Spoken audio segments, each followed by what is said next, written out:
Good morning, everybody. I am Haribabu, an advocate at High Court for the state of Telangana at Hyderabad. I have started this web series to bring to your knowledge, to the notice of the listeners. I found that whatever is happening in India in the name of the constitution on social, political and economic fronts is not in accordance with what is stated in it. In fact, it is diametrically opposed to what has been stated in the Constitution. As a result, there has been political instability, political immorality, political uncertainty, social strife and poverty. The Constitution starts with the words, "We the people of India, having solemnly resolved to constitute India into a sovereign democratic republic." But unfortunately, till date, India is neither sovereign, nor democratic, nor republic. Let us dilate on the first part of the preamble, which reads, "The sovereign democratic republic." American Constitution of 1787 also start with the same words, "We the people of America."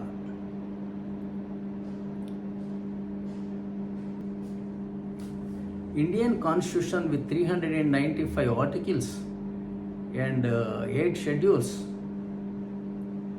is supposed to be the largest written constitution in the world. In my opinion, it is not only the largest, but it is also the best constitution in the world. Unfortunately, I am sorry to say that it is sullied, it is destroyed, it is deviated on the same level. Indian Constitution runs into more than 300 pages, I suppose. It was written by several committees, compiled by Dr. Ambedkar. However, the total constitution was debated in the Constituent Assembly. Each committee which drafted their part of the constitution might have concentrated on that. As a result, I understand that none in India have a comprehensive idea of the constitution. As a result, we have lost sight of the scheme of the constitution. What is the conscience of the constitution we have missed. Being in English is another problem. In India, the elite people are claiming superiority for their knowledge in English. But unfortunately, I am very sorry to say, Indians are not experts in English. Especially, they failed where they ought not to have. Supposing Indian Constitution Article 74 says that there shall be Council of Ministers with Prime Minister as head to aid and advise the President of India in discharging his duties. So he has duties, he has to discharge. What we did to that? He is bound by the advice of the Council of Ministers. It was done in 1976 through 42nd Amendment. It was not originally there in the Constitution of 1949. The duty of the ministers is to aid and advise. They are helpers and advisors. So Council of Ministers is an advisory body to the President of India. In the states, Council of State Ministers is an advisory body to the governor. So these advisory bodies would ever become a command? It is question of common sense. Would ever an AD who helps me in doing functions will become my master? Ministers are appointed by the President of India. In states, they are appointed by the governors under Article 75 and 164.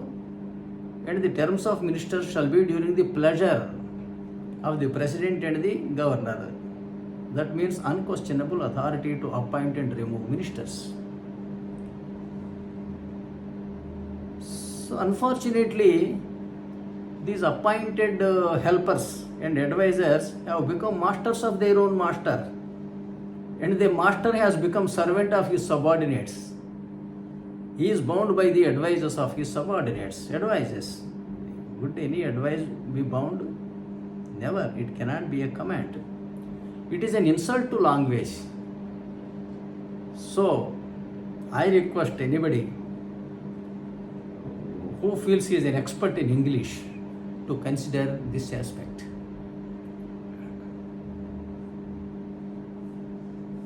Let us also consider how we have demolished, destroyed, sullied the concept of sovereign democratic republic.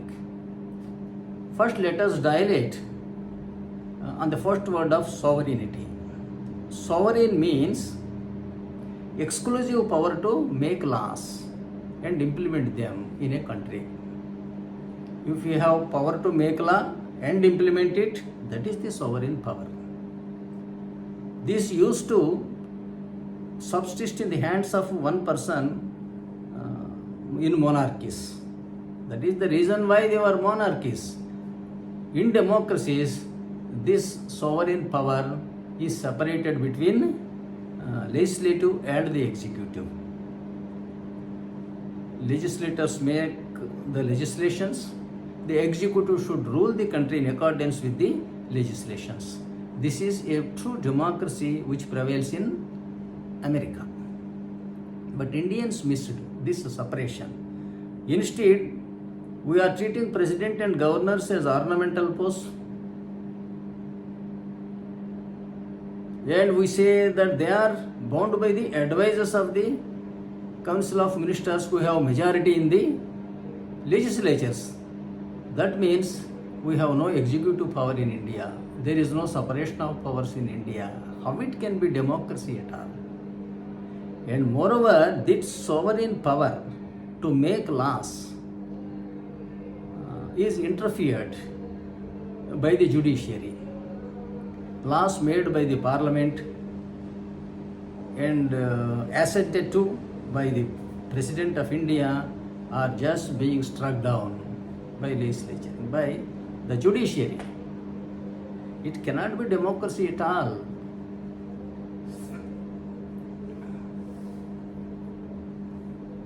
There is no separation of powers. All powers are vested in the Prime Minister who has majority in the Lok Sabha alone, against a president who has majority or who is elected by the Lok Sabha, Rajya Sabha and all the MLAs in India. So what happened? Somebody becoming a ruler with majority in legislatures has sullied democracy in India. It made the weaker sections, the poorer sections, to be away from the seat of power. Only the rich people, rich communities are forming political parties, endorsing and funding, say 100 people with each 25 crores. They go to the masses in the elections, purchase votes at the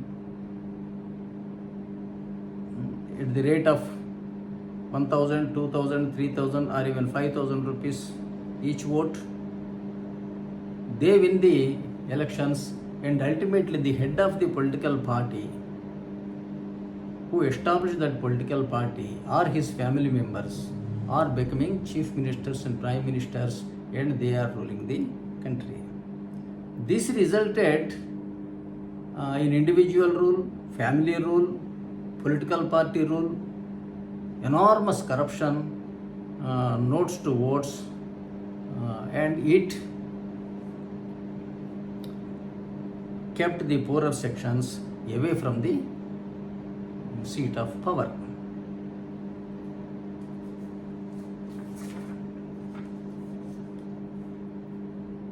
Having now dilated upon the word sovereign, now let us see democratic, sovereign democratic. Just now we discussed, unless there are separation of powers, it is not democracy at all. Nextly, any democracy needs fair elections in electing the ruler. In India, you can see votes are purchased, seats are purchased, ministerial berths are purchased. So only money, money, money. Only moneyed people are able to form parties, able to win the elections, able to rule the country, and able to ruin the country. This is not democracy at all. Then what it should be? You may ask me a question. Let us see the third word in the phrase, sovereign democratic republic. Kindly refer to any dictionary or to Google if you have cell phone in your hand. Republic means a country which is ruled by an elected or nominated president instead of a monarch, in which people are supreme. By saying people are supreme, you should understand that a republic should be democratic. A president should be nominated or elected, and he should rule the country. These are the three conditions which are meant by the word republic. You yourselves can judge whether and how far Indian president is ruling India.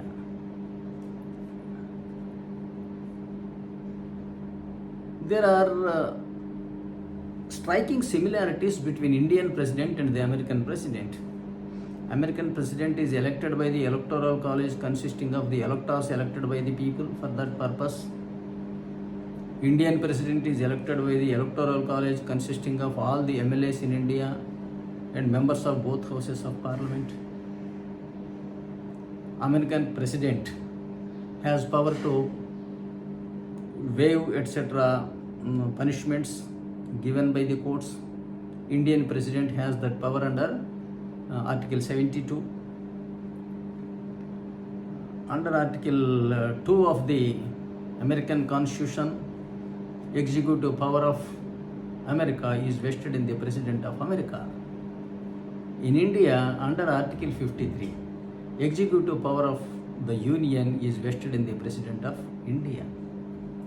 American president takes oath to preserve, protect and defend the Constitution of America.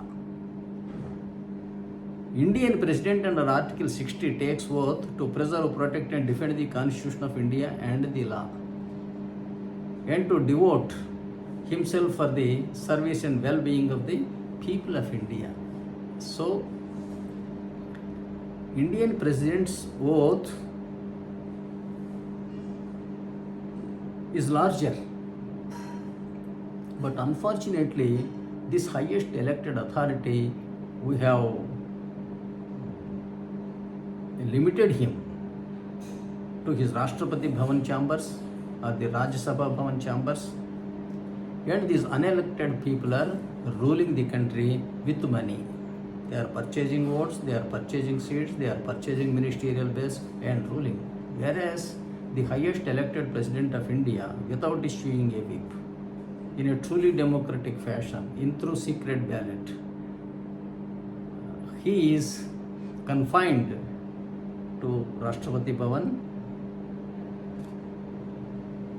and provided with a British relic, the relical facilities like 7-horse drawn cart to go to the parliament.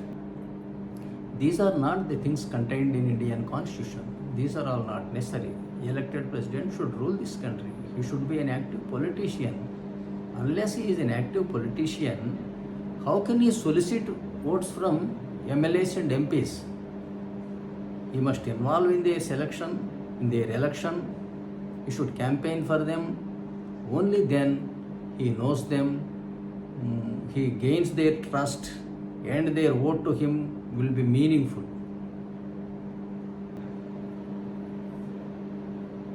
Unfortunately, the master has become servant, subordinate. to his own subordinates. This is the misfortune of 140 crore people of India. Thanks for listening.